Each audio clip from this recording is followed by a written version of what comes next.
Hello বন্ধুরা, তোমাদের দশম শ্রেণীর রাসায়নিক গণনা অধ্যায় থেকে আজকে আমি আবারও বেশ কয়েকটি গাণিতিক সমস্যা নিয়ে তোমাদের সামনে হাজির হয়েছি। তো আজকের এই ভিডিওতে প্রথমে যে গাণিতিক সমস্যাটি রয়েছে সেটিতে এরকমভাবে বলা রয়েছে যে এসটিপিতে 2.24 লিটার একটি গ্যাসের ভর 3.17 গ্রাম। তারপরে বলেছি যে গ্যাসটির আণবিক ভর, বাষ্প ঘনত্ব ও প্রমাণ ঘনত্ব নির্ণয় করো। তাহলে এখানে এই অঙ্কটাতে একটা হিন্টস দিয়ে দিয়েছে, বলেছে যে এসটিপিতে 2.24 লিটার একটি গ্যাসের ভর 3.17 গ্রাম। তাহলে এখান থেকে আমরা খুব সহজেই 22 পয়েন্ট অর্থাৎ 22.4 লিটার গ্যাসের যদি আমরা ভরটা বের করে নিতে পারি ঐকিক নিয়মে, তাহলে যে ভরটা বেরোবে সেটি হয়ে যাবে ওই উক্ত গ্যাসটির আণবিক ভর। কারণ আমরা জানি যে এক এসটিপিতে 1 গ্রাম অনুপরিমাণ বা এক অনুপরিমাণ যে কোনো গ্যাসীয় পদার্থেরই আয়তন হচ্ছে 22.4 লিটার। তাহলে আমরা সেই সূত্র ধরেই আমরা এখানে উক্ত গ্যাসটির আণবিক ভরটাকে বের করে নেব। তাহলে এখানে লিখব যে এসটিপিতে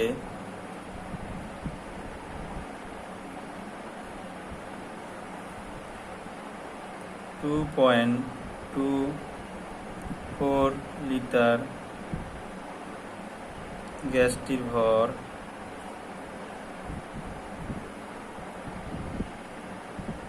is equal to 3.17 গ্রাম। তাহলে এসটিপিতে 1 লিটার গ্যাসটির ভর হবে 3.17 ডিভাইডেড বাই 2.24 এত গ্রাম।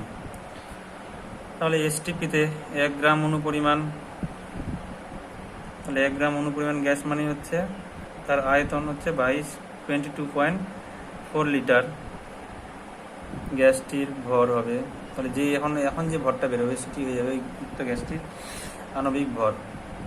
তাহলে 3.17 ইন্টু 22.4 ডিভাইডেড বাই 2.24। তাহলে এটাকে আমরা যদি ক্যালকুলেশন করি তাহলে এটার মান আসবে, তাহলে এটাকে আমরা যদি ক্যালকুলেশন করি তাহলে এটার মান আসবে 31.7 গ্রাম। তাহলে এবার আমরা উত্তর লিখব। অতএব তাহলে গ্যাসটির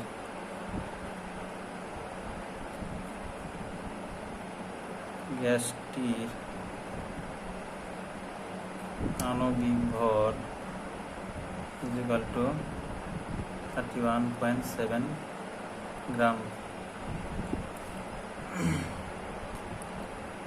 per mole inverse। অতএব গ্যাসটির বাষ্প ঘনত্বের মান আমরা তাহলে খুব সহজেই বের করে নিতে পারবো। আণবিক ভর পেয়ে গেছি, গ্যাসটির বাষ্প ঘনত্ব হবে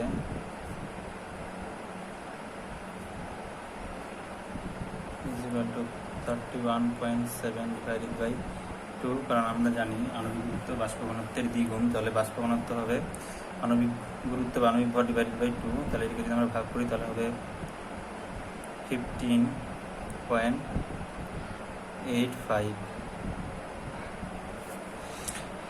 এবার প্রশ্নে কি চেয়েছিল আমরা একবার দেখে নিব। প্রশ্নে চাওয়া হয়েছিল যে গ্যাসটির আণবিক ভর, বাষ্প ঘনত্ব, প্রমাণ ঘনত্ব নির্ণয় করো। তাহলে আমরা এখানে আণবিক ভর বা আণবিক গুরুত্ব পেয়ে গেছি, বাষ্প ঘনত্ব পেয়ে গেছি। এবার আমাদের বের করতে হবে প্রমাণ ঘনত্ব। তাহলে আমরা এখানে লিখব অতএব গ্যাসটির প্রমাণ ঘনত্ব হবে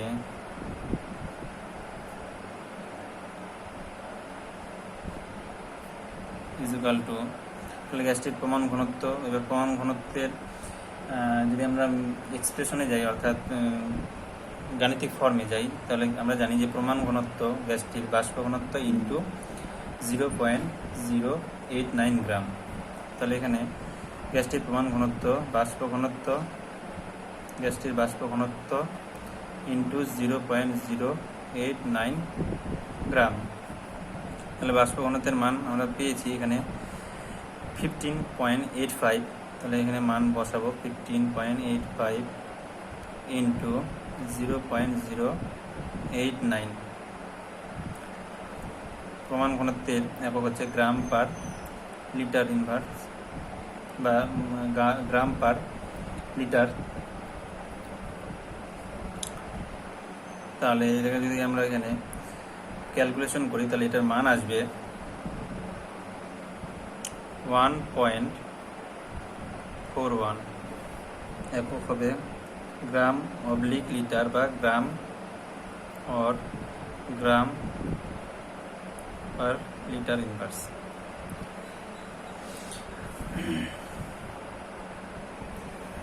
আচ্ছা, এরপরে আমরা চলে এসেছি আমাদের এই ভিডিওর দ্বিতীয় গাণিতিক সমস্যাতে। তো এখানে বলা রয়েছে 24 গ্রাম কার্বনকে অতিরিক্ত অক্সিজেনে পোড়ালে যে পরিমাণ কার্বন ডাই অক্সাইড গ্যাস উৎপন্ন হয়, সেই পরিমাণ কার্বন ডাই অক্সাইড গ্যাস উৎপাদনের জন্য কত পরিমাণ ক্যালসিয়াম কার্বনেটের সঙ্গে HCl এর বিক্রিয়া ঘটাতে হবে। তাহলে এরকম নিয়মের অঙ্ক আমরা এর আগে ভিডিওগুলোতে আমরা অনেকবার করেছি।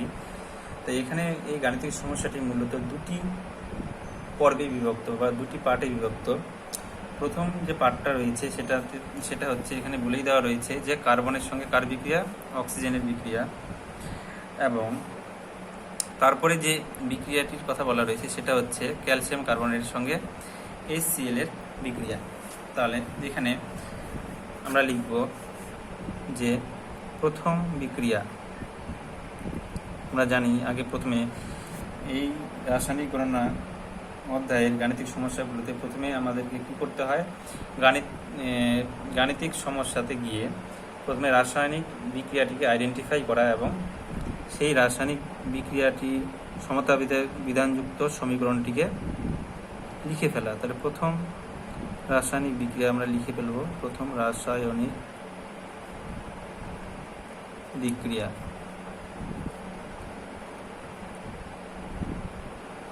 তাহলে প্রথম রাসায়নিক বিক্রিয়া কি, এখানে কার্বনের সঙ্গে অক্সিজেন। তাহলে নরমালি অর্থাৎ এসটিপিতে কার্বন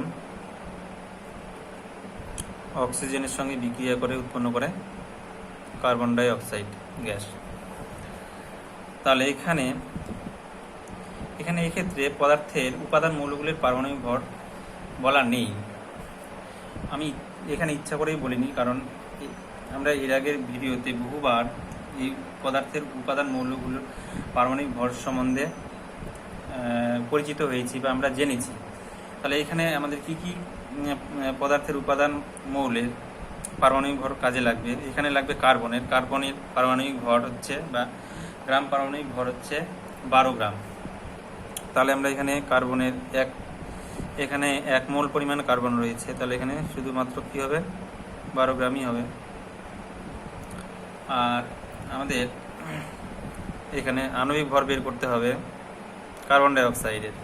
কার্বন ডাই অক্সাইডের যদি আমরা আণবিক ভর বের করি তাহলে এখানে কার্বন আর অক্সিজেনের পারমাণবিক ভর যথাক্রমে 12 ও 16। তাহলে এখানে এই কার্বন ডাই অক্সাইডের আণবিক ভর আমরা যদি বের করি তাহলে ডিরেক্টলি আমি এখানে বসিয়ে দিচ্ছি। এটা হবে, যেহেতু 1 অণু কার্বন ডাই অক্সাইড রয়েছে, এটা হবে 44, অর্থাৎ কার্বন ডাই অক্সাইডের গ্রাম আণবিক ভর এক্ষেত্রে হবে 44 গ্রাম। তাহলে আমরা এখানে এসটিপিতে দেখছি বা নর্মালিতে দেখছি যে 12 গ্রাম কার্বনকে আমরা যদি অতিরিক্ত অক্সিজেনে পোড়াচ্ছি তাহলে 44 গ্রাম কার্বন ডাই অক্সাইড গ্যাস উৎপন্ন হচ্ছে। তাহলে আমরা এখানে এটাই লিখব যে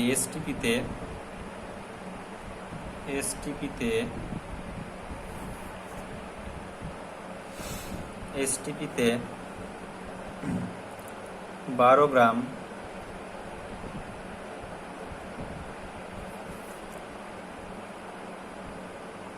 কার্বন থেকে CO2 উৎপন্ন হয়ে থাকে ইজ ইকুয়াল টু 44 গ্রাম। তাহলে এসটিপিতে 1 গ্রাম কার্বন থেকে কার্বন ডাইঅক্সাইড উৎপন্ন হবে বা হয়ে থাকবে 44 divided by 12 gram.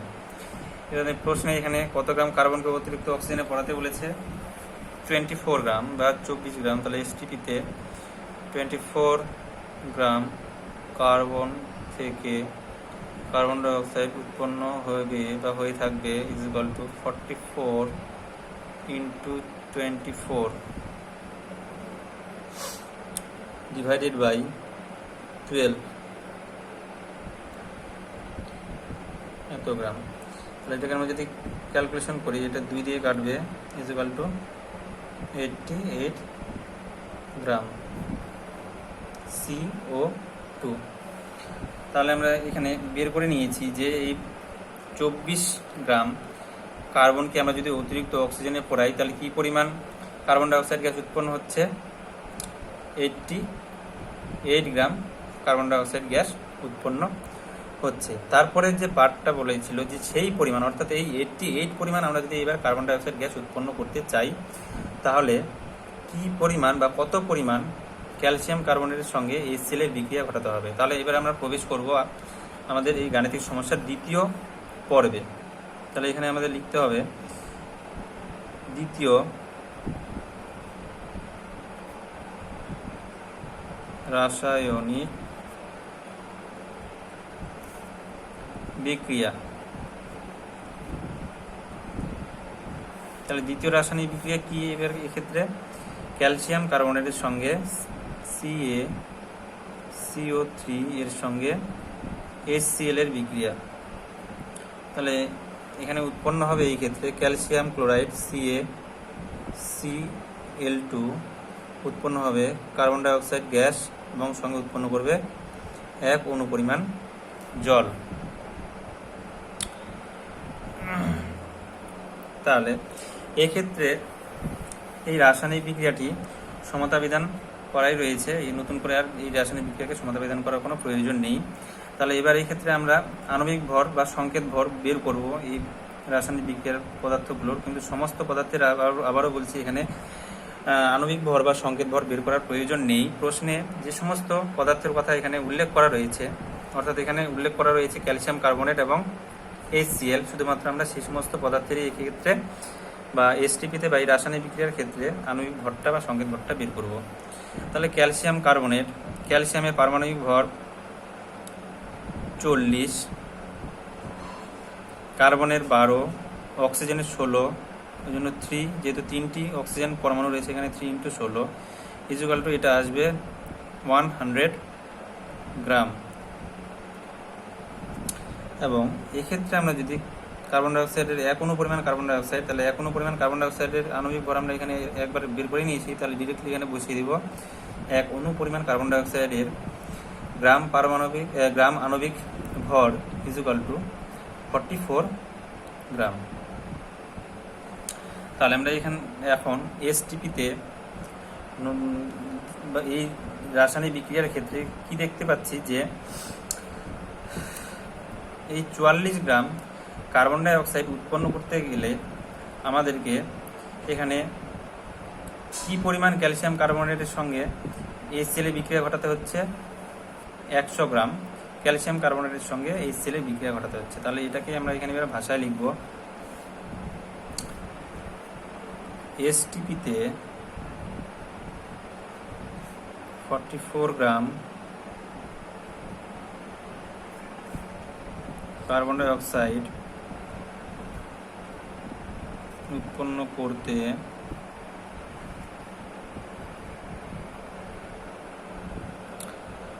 এসটিপিতে 44 gram carbon dioxide উৎপন্ন করতে ক্যালসিয়াম কার্বনেট এর দরকার বা প্রয়োজন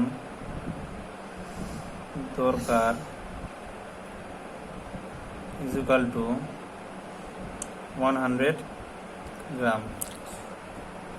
তাহলে এসটিপিতে 1 গ্রাম কার্বন ডাইঅক্সাইড উৎপন্ন করতে ক্যালসিয়াম কার্বনের দরকার equal to 100 divided by 100 divided by 44 gram.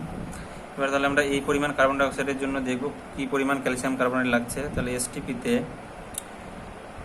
88 gram calcium carbonate উৎপন্ন করতে কার্বন ডাইঅক্সাইড উৎপন্ন করতে ক্যালসিয়াম কার্বনেট এর দরকার equal to 100 into 88 divided by 44, 2 দিয়ে কাটবে, তাহলে 200 গ্রাম। অতএব আমরা এখানে উত্তর পেয়ে গিয়েছি। তাহলে আমরা লিখবো এবার যে প্রশ্নে চাওয়া হয়েছিল যে কত পরিমাণ ক্যালসিয়াম কার্বনের সঙ্গে HCl বিক্রিয়া ঘটাতে হবে। তাহলে আমরা এবার লিখবো এখানে যে 200 গ্রাম ক্যালসিয়াম কার্বনের এর সাথে HCl এর বিক্রিয়া ঘটাতে হবে।